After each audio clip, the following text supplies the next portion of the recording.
যুদ্ধে ইরানে নিহত ছাড়িয়েছে ১২০০। কুয়েতে মার্কিন দূতাবাসের কার্যক্রম স্থগিত, খালি করার নির্দেশ।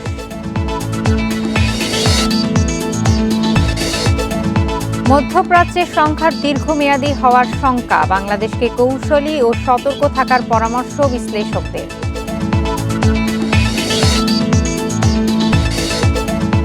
জামালপুর শহরে স্ত্রীকে হত্যার পর মরদেহ আগুনে পুড়ানোর চেষ্টা, আইনজীবী স্বামী আটক, শাস্তির দাবি।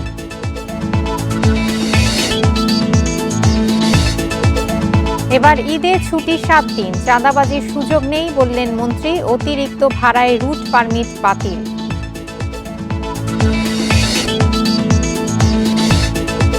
নীলফামারীতে অস্বাস্থ্যকর পরিবেশে তৈরি হচ্ছে সেমাই, মান ও স্বাস্থ্য ঝুঁকি নিয়ে উদ্বেগ, অভিযানের দাবি।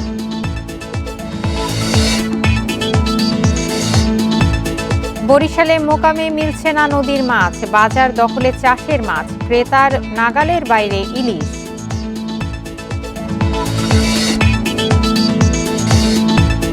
বিশ্বকাপে ইংল্যান্ডকে ৭ রানে হারিয়ে ফাইনালে ভারত, রবিবার শিরোপার লড়াইয়ে প্রতিপক্ষ নিউজিল্যান্ড।